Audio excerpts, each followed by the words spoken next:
All right, so here we go. We're gonna load this Jeep up. It's a really warm day here. December 23rd. We had a lot of rain today. I'm trying to get it done before it's too dark. I got the Super Duty, driving the electric winch. And this is just kind of hacked together on here. I have another trailer that I have it welded to, a receiver welded to, but I couldn't get at that one today because of the mud. So here we are. Got a little strap action, should be plenty good. This Jeep isn't that heavy, so we're gonna tug her on up.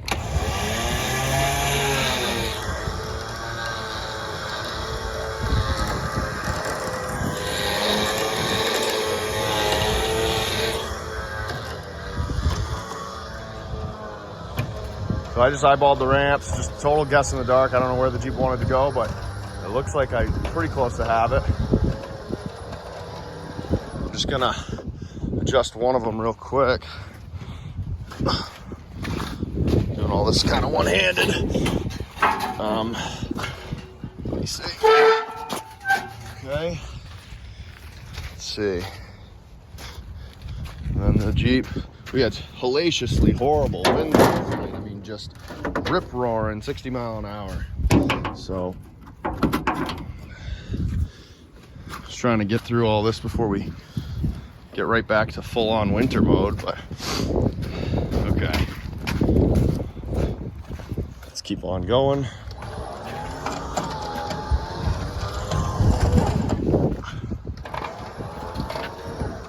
Let me adjust the steering a little bit.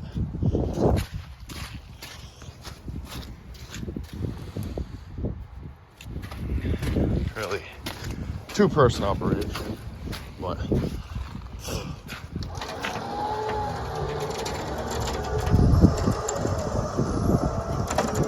check the steering again.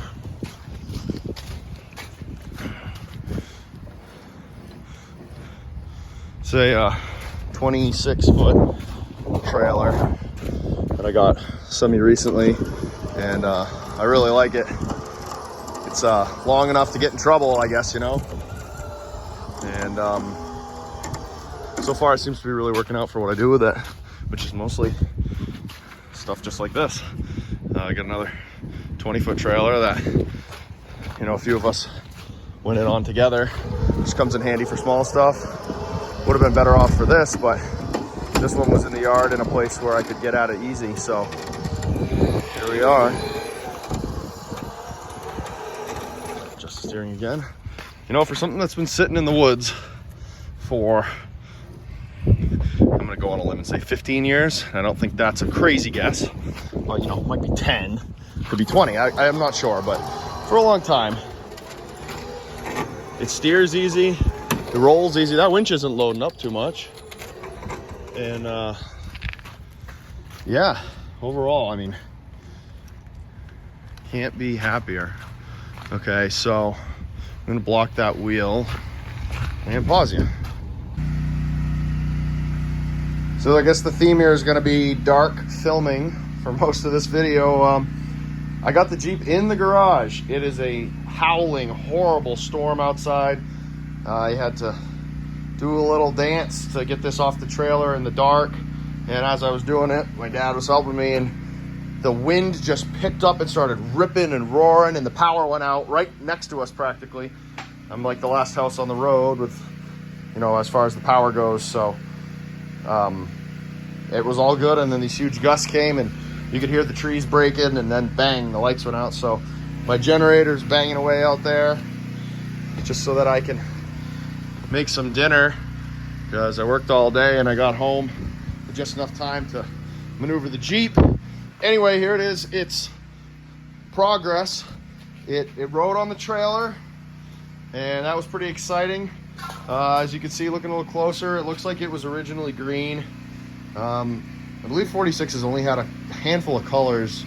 Green with yellow wheels, maybe. Don't quote me. I'm not an expert, but and I think they may have been tan. And red is another color I see thrown around a lot. So once this dries out, I'm really gonna just start by cleaning it, seeing what I see. See, there's some more green up in there. See where someone else has painted it red in the past, but nobody paints the stuff that's hard to get, and that's green. It's got a heater, kind of cool. Maybe there's some more green shining through right here. See underneath. Keep in mind, this is from someone who lives in Maine's perspective. I'm gonna call this Jeep pretty clean.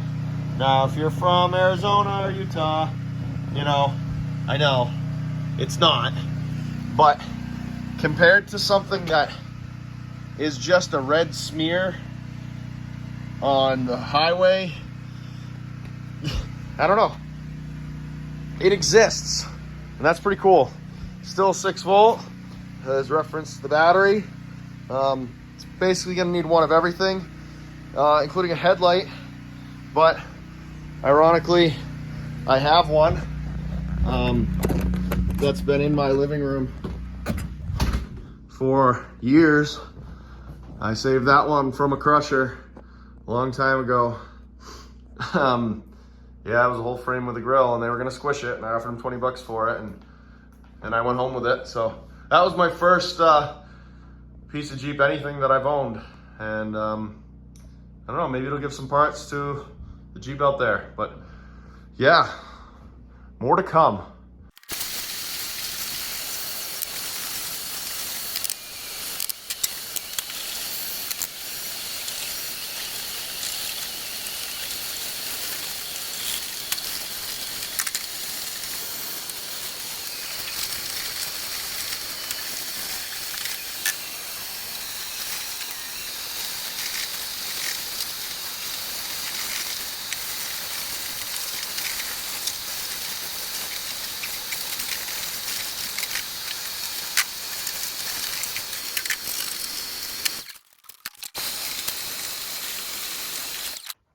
Okay, so I've got it mostly cleaned out now.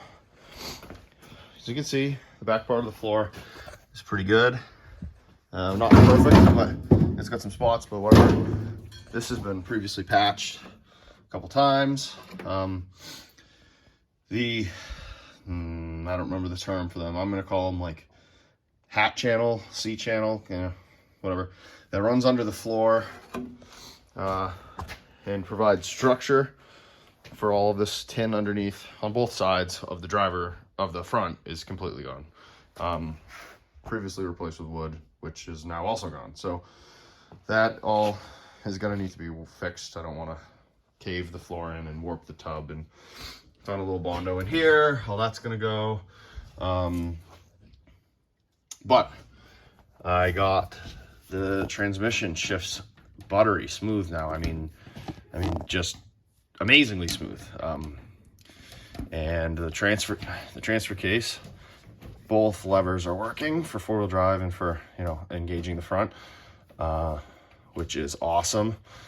And as I can see here, someone has had the little detent out so it can be 2-wheel drive low, which is very cool.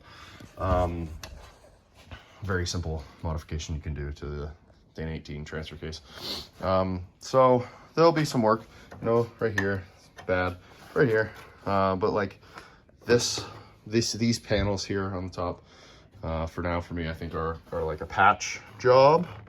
You know, good enough is good enough for now. I'd rather have this thing kind of running and driving and look a little scabby, that's fine. But I don't like the side panel, especially on this side, because this being an old, like original 46 early tub, has the cutouts for the shovel and axe, kind of like as a leftover from MB production. So I like that detail. Like, if, you know, the Jeep was supposed to have it, I'd really like to recreate it.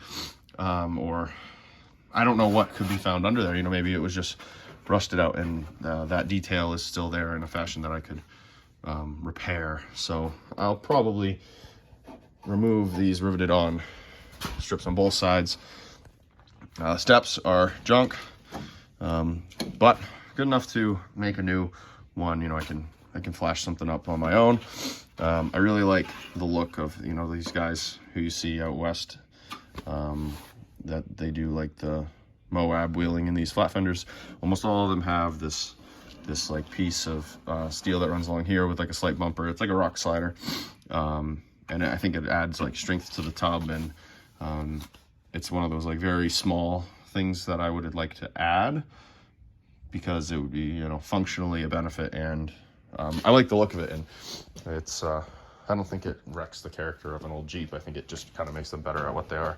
So yeah, I'm pretty stoked on what I ended up finding in this, especially on the transmission.